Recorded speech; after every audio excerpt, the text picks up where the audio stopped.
Hey everybody, thank you for joining me today.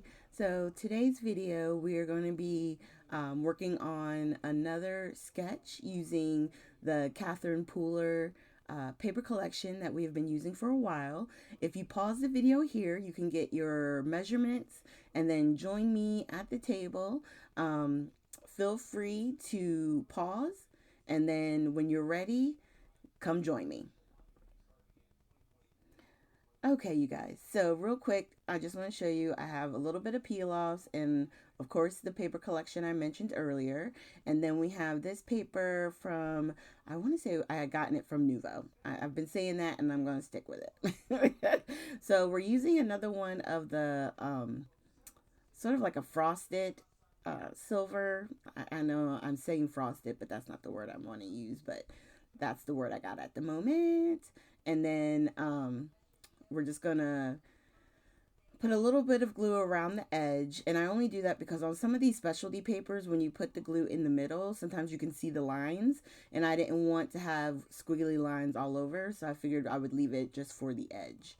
And then I'm just touching up my edges because sometimes with the blades, especially on the thinner paper, it does leave little like fuzz balls, so I just use the um, little sander block I got from Kaisercraft to straighten up the edges. Now on this one, it's gonna be fun because I'm using two different kind of pattern papers, but they're both similar in a way. Where one is like a plaid and the other one is a stripe, and that's all the pattern paper we're gonna use. So for those of you who have a lot of scraps, if you have scraps that are big enough to do the silver size, which is like 4 1/8 by 5 3/8, and then the center ones with the two pieces, I want to say they're cut to be, um, I think it's like 2 by 3, something like that. Go ahead and use up your scraps. Why not? You can make a bunch of these as bases, and then the square that we're going to put on top, you can just wait for that. And then when it's time, or you know what sentiment you want to say, stamp you a sentiment and then attach it to the front.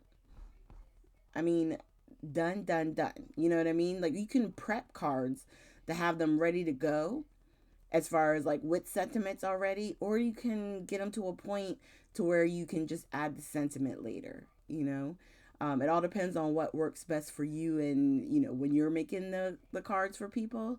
But I don't think it would be bad. Or cut, not cut, you could also do like a just a stamped image, you know what I mean? It doesn't have to have a sentiment. Maybe a butterfly, maybe a flower, whatever it is that you have in your stash, and you could put it as the front centerpiece. So for this one, I stamped some fishes from a picket fence stamp set, and then I put a happy birthday to you. I thought that would work good, especially for like maybe more masculine, or like for dad or something like that. Um, and then we're just adding another 3 of the Nuvo drops at the bottom right this time. And we'll tap it a little bit like I always do because, like I said, I like to make them go flat, almost like enamel dots. And that was a super quick card, you guys.